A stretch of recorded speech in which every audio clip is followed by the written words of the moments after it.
పండు మిరపకాయ వెల్లుల్లిపాయ పచ్చడి ఇవాళ రుబ్బుదాం అనుకుంటున్నానమ్మా. వెల్లుల్లిపాయలు ఇట్లా పక్కన ఏరి పెట్టుకున్నా. 5 నిమిషాలు కూడా పట్టలేదమ్మా, పక్కకు వచ్చేసింది, చక్కగా బాగానే వచ్చేసింది. ఇక ఇది కొన్ని ఉంచాను, ఇవి వేసి కలిపి రుబ్బేసుకుంటే, మెంతిపిండి వేసి ఇవి కలిపేసుకున్నాక తాడింపు పెట్టుకోవడం.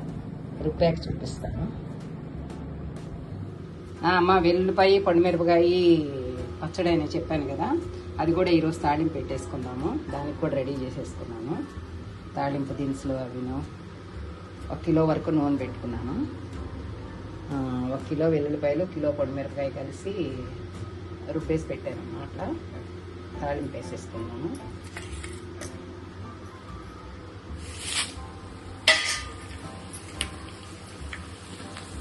ఇందాక ఊరికే నల్లబడిపోయినాయి కదా మిరపకాయలు, ఇవి పప్పులు కూడా వేసేస్తున్నాను.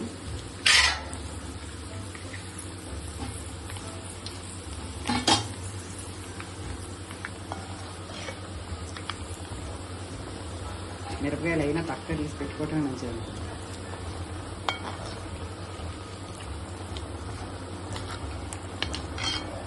కొంతమంది చివరికి వేస్తామని అంటారు, కానీ నేను ఎప్పుడు ఫస్టే అవి వేస్తేనే మంచి స్మెల్ వచ్చినట్టు అనిపిస్తుంది నాకు నూనెలో.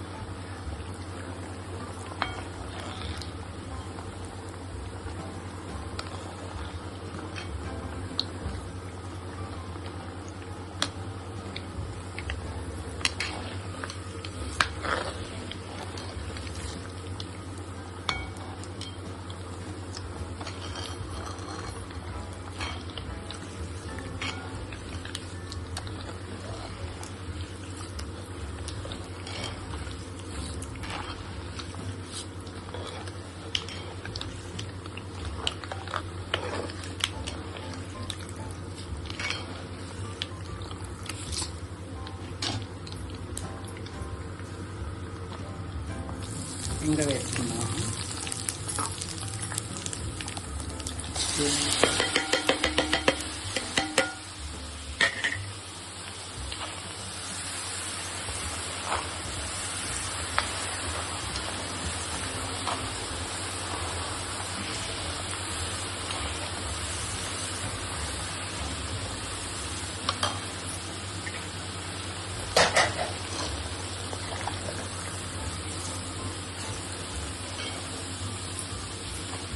వెల్లుల్లిపాయ కొంచెం వేగిన తర్వాత కరివేపాకు.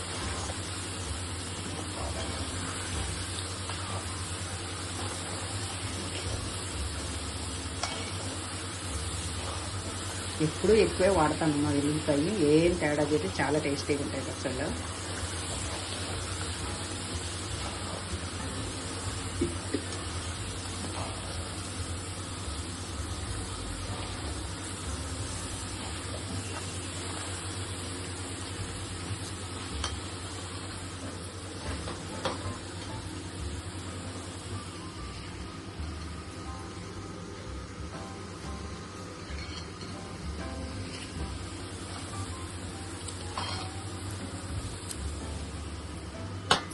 కరివేపాకు కూడా వేసేసుకున్నాము, వేగాలి కదా బాగా.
మన పచ్చళ్ళల్లో అన్నీ ఆరోగ్యకరమైనవే ఉంటాయమ్మా.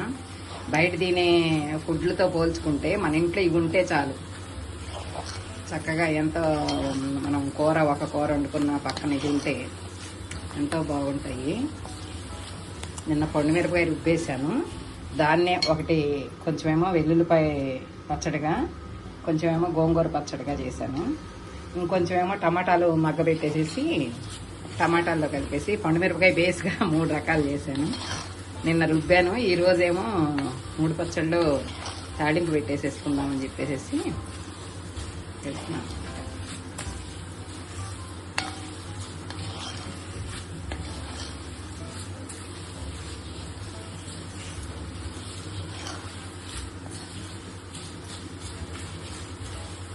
కరివేపాకు మాత్రం బాగా గలగలమంట వేగాలి.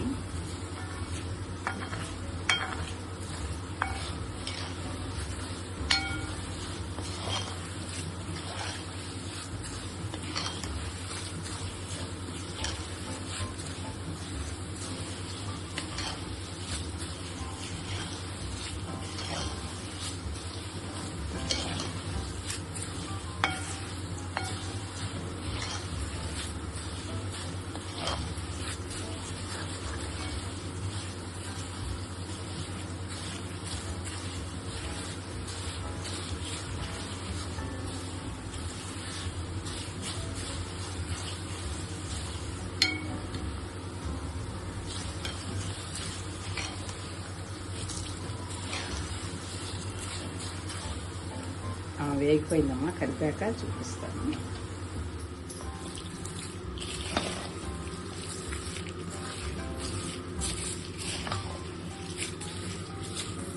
చాలా మంచిగా వస్తుంది స్మెల్. ఓకే అమ్మా, జై శ్రీరామ్. రుచి చూశాక చెప్తాను బాగా కుదిరింది లేండి.